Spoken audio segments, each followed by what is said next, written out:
Geometry. Note section 4.4.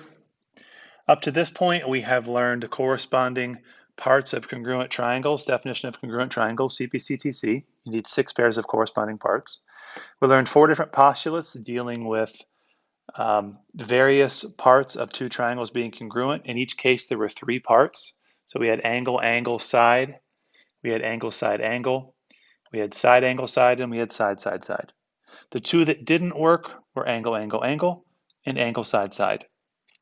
There is an instance where angle, side, side works, and that's if the angle that you have is a right angle. And that leads us to the Hl Congruence theorem. HL stands for hypotenuse leg. You have the hypotenuse and leg of one right triangle. Let's draw that.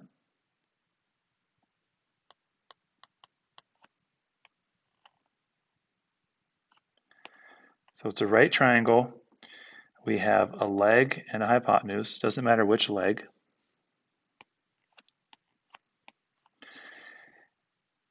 If those are congruent to the hypotenuse and leg of another right triangle,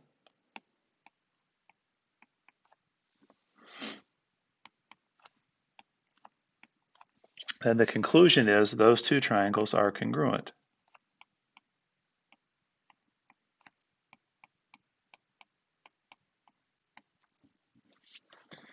So now we have 5 different ways to name 2 triangles are congruent.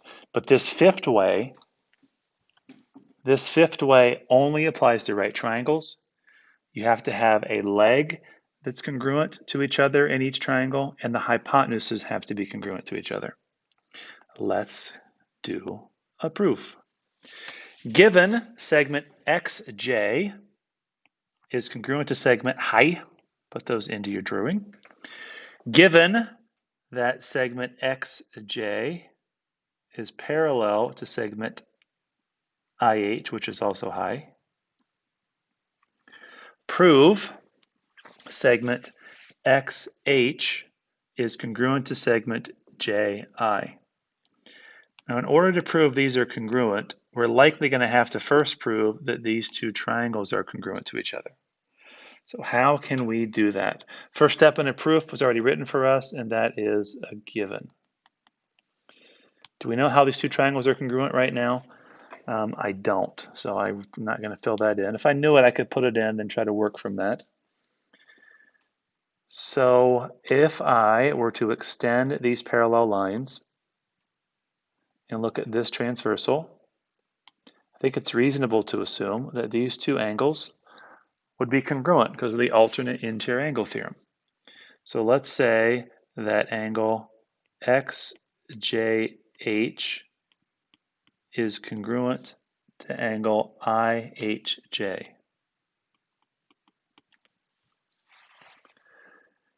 That is because of the alternate interior angle theorem. Then I think it's reasonable to assume that segment JH is congruent to itself. Every segment is congruent to itself. Congruence of segments is reflexive.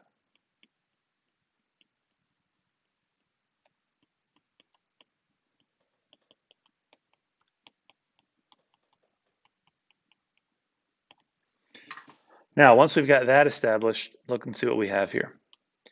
We have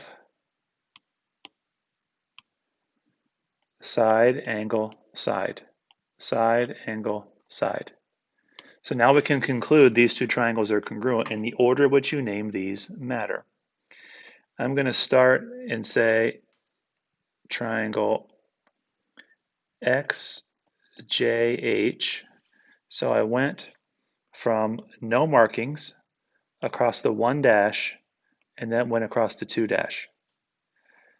So I would have to start at 1 marking, I, go across 1 dash and 2 dash. That would be triangle IHJ.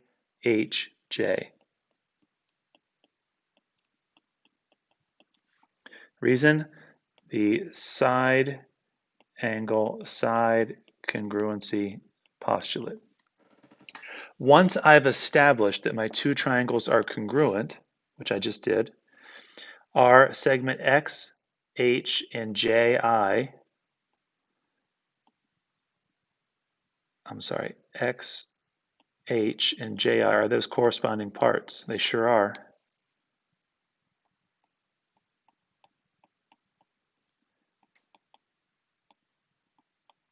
Looking at our picture, I wrote XX.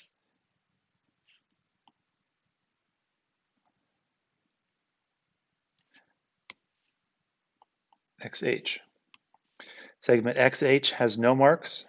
Segment JI has no marks. So those are the corresponding parts. So what's the reason for this? The reason for this is we know that we have congruent triangles. So we can say corresponding parts of congruent triangles are congruent. CPCTC. Or you could also say definition of congruent triangles. That's fine as well. Another proof. Angle hype and angle leg are right angles. Picture shows that. Segment hi is congruent to segment L. Segment hup is congruent to segment LG. Prove these two triangles are congruent. Well, this should be pretty simple.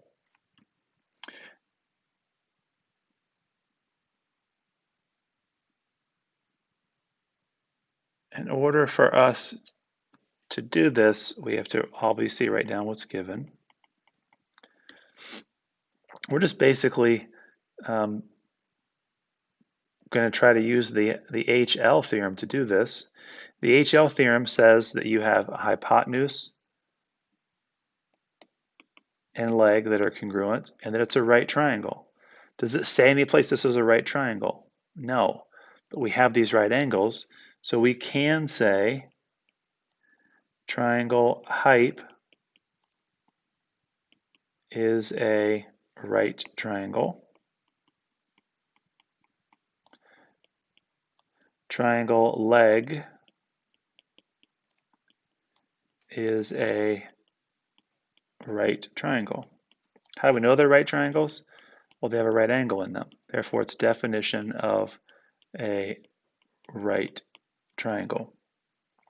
Once we've established they're right triangles and a pair of legs and hypotenuses are congruent, we can say that triangle hype